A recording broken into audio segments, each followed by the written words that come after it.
Our story starts like most do, in a tavern with a party of adventurers. This was no ordinary tavern. This is the Yawning Portal, the most famous tavern in Waterdeep. Rumor has it, there's a cache of 500,000 golden dragons, gold for those at home, hidden somewhere in the city.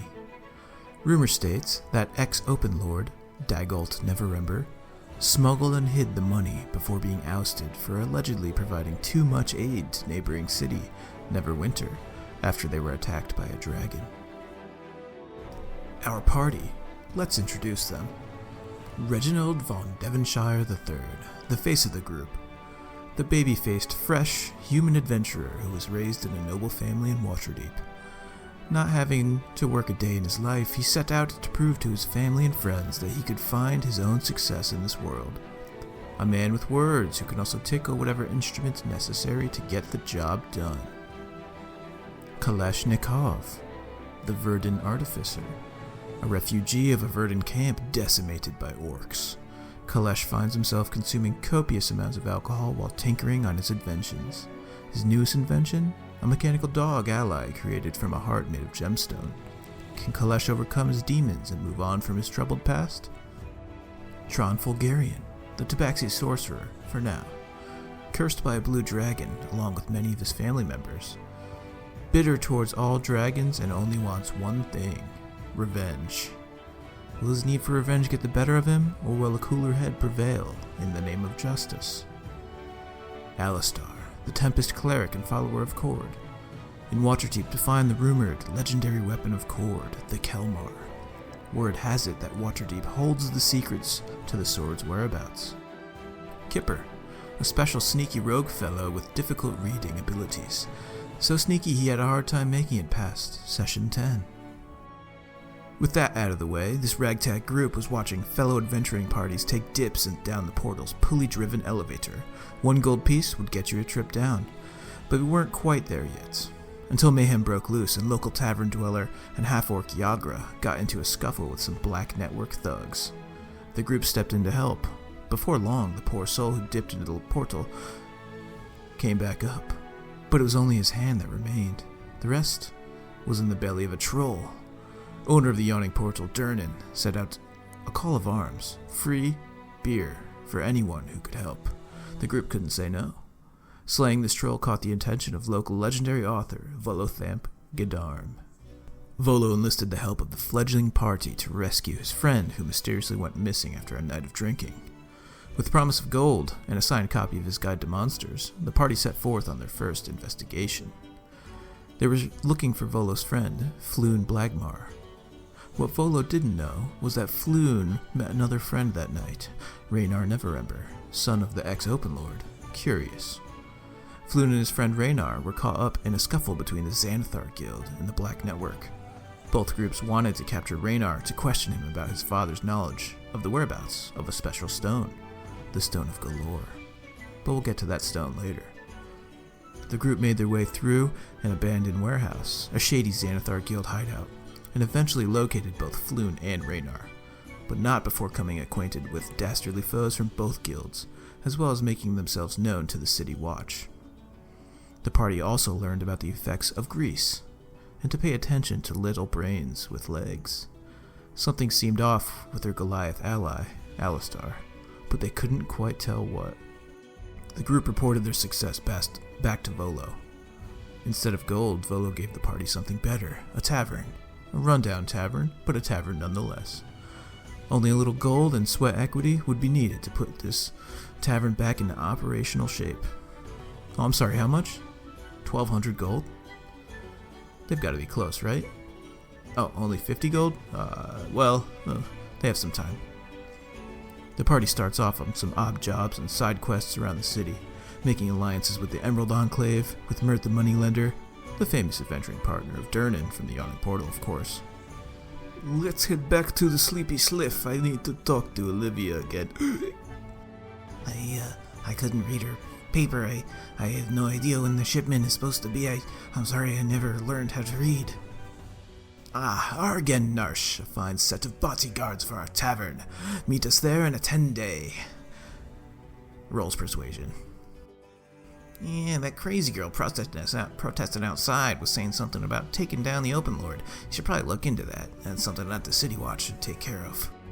Thundercat, where did your pants go? The group traversed the first of what would appear to be many puzzle-themed dungeons. This one, right in the center of Waterdeep. Blue Alley was created millennia ago by an ancient evil wizard. For what purpose? Who knows? Just to mess with people? They rescued a porcelain unicorn from Mert that ended up being a real unicorn transformed with magic. Unicorns are basically demigods, so the party convinced Mert to give it up and get some hobbies and maybe a job at the tavern. The unicorn, thankful to be freed, granted the group an answer to one question. Alistar took this chance to ask about the location of Kelmar. The unicorn said one word, Kundrakar. The next destination was set, the ancient dwarven fortress of Kundrakar to the north. Halfway through fighting through the ancient mountain of Kundrakar, it became clear Alistar was not himself. A magical brain monster had implanted itself inside his head and was at the wheel. It appears the creature was going with what Alistar would have done to make sure it had help obtaining the legendary weapon. Once it got the weapon, it would not be stopped. An epic battle ensued, where it appeared that a mind-controlled Alistar may have knocked every party member unconscious. With a few fateful rolls, the group took down Alistar in the end, and used a recently found scroll of resurrection to bring him back. He was tired, but had to push on. Kelmar awaited. Did I mention Kipper was gone? He's gone. In the lower level of Kundrakar, the group stumbled upon a clumsy-sounding minotaur who got himself stuck behind a waterlogged door. A large creature in tattered pirate captain garb dons an obsidian black pendant around his neck and asks to join the party. Jindrak, the dread pirate, was looking for a life past his life as a pirate captain, and definitely wasn't fibbing at all about his reasons for no longer being a captain. The group made their way down to the lair of the young black dragon in Kundrakar, who was guarding Kelmar. Alistar grabbed Kelmar and was thrust into a demi-plane where Kord the Stormlord awaited him. He was put on trial, fighting a pantheon of lightning and thunder-themed creatures, piloted by his in-real-life party members, and was successful. Alistar was worthy of Kelmar. Back on the material plane, an epic battle ensued. A dungeon and a dragon. Let's just take a minute to appreciate the awesomeness of when that comes together. The party was successful. They pawned off the carcass of the dragon to the Duragar on the floor above, and asked them to make some magic weapons for them out of it. When asked who they should be delivering the items to in Waterdeep, the group finally decided on a name. Grease Lightning, their tavern, Lord of the Wings. They took the dragon hen with them to mount on the wall of the tavern and headed back to Waterdeep. Cue an entire session, leaving the dungeon through an underground river using the Pirates of the Caribbean upside-down canoe trick. Mythbusters may have busted this one, but anything's possible in D&D, if you roll high enough. Outside Kundrakar, the group met some NPC goblins but basically told them to fuck off. Hey, you don't have to take every side quest hook. Plus, our dragon-cursed friend Tron had some revenge to get.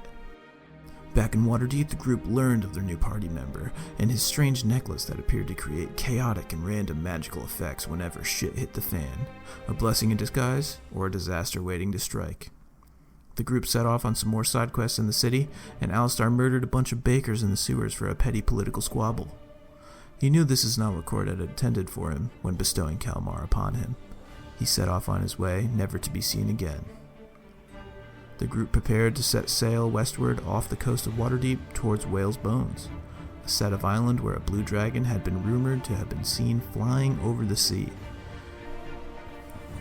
Before doing this, a quick visit to Merc resulted in some borrowed library books by Reggie. Will they ever be read? Who knows?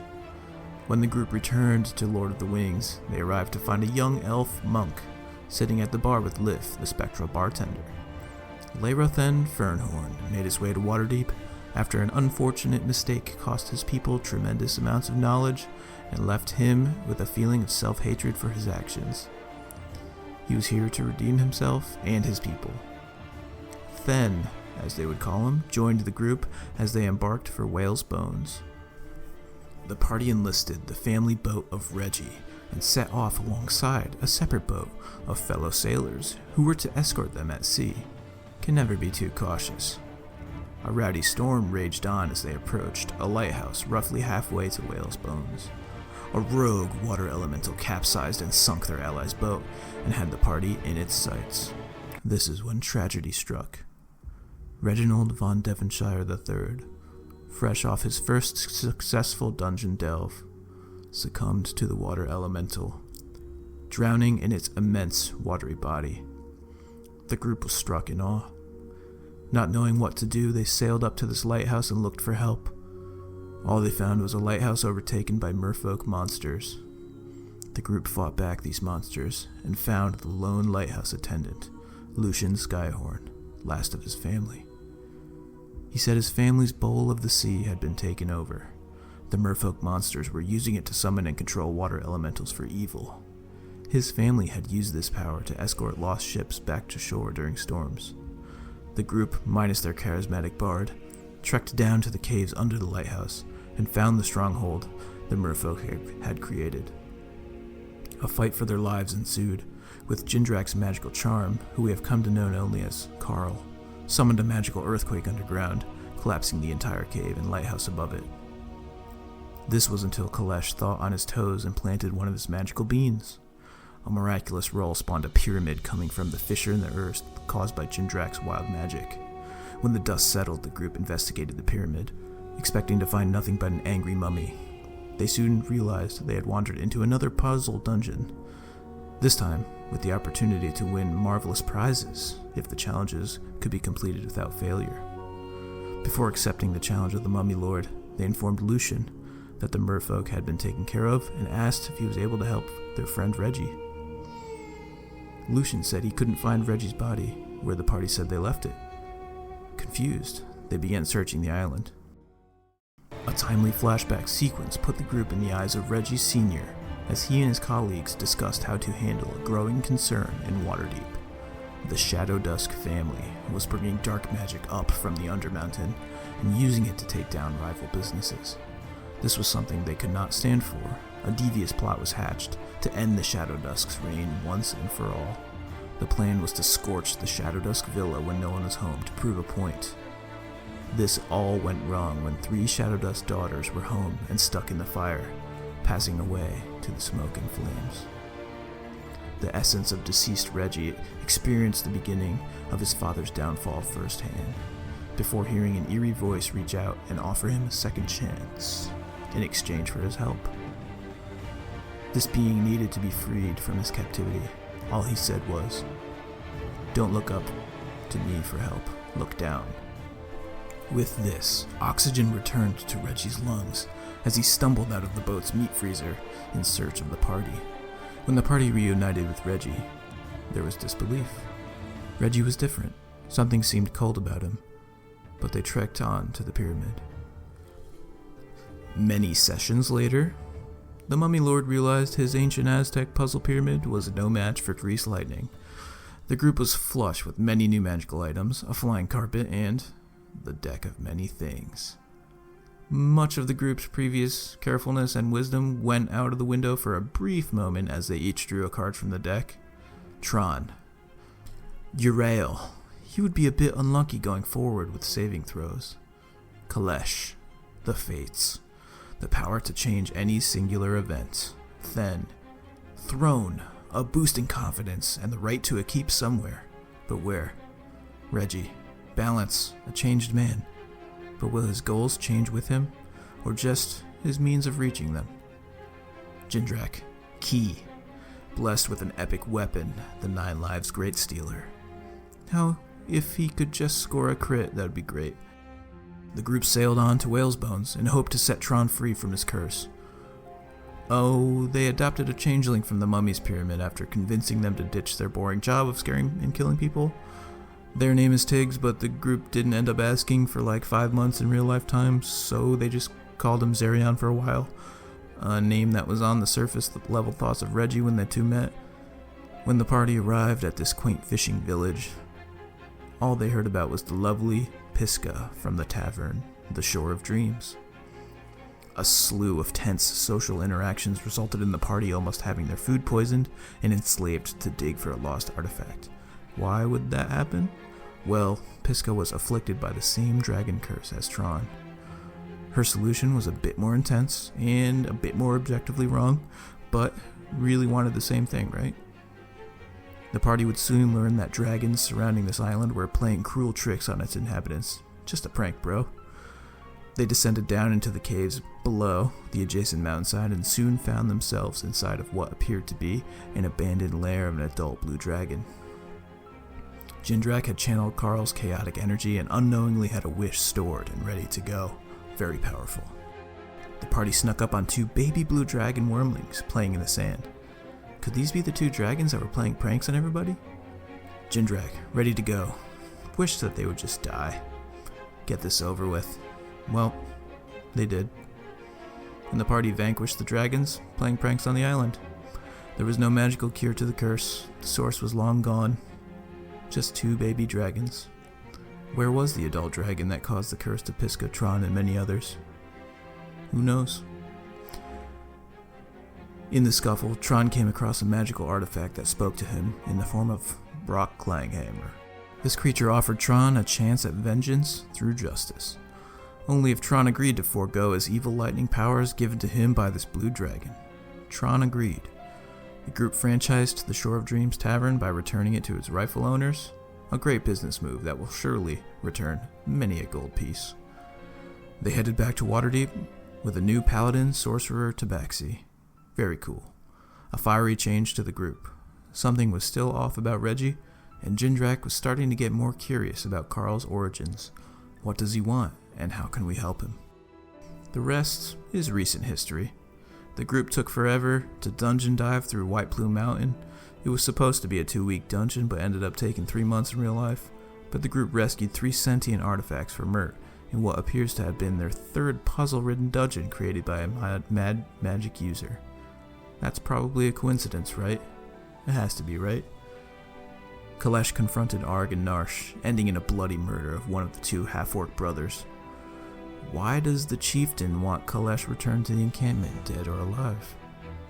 The party now finds themselves in a race to acquire the Stone of Galore, the sentient creature that is the key to learning the location of the cache of the 500,000 gold dragons.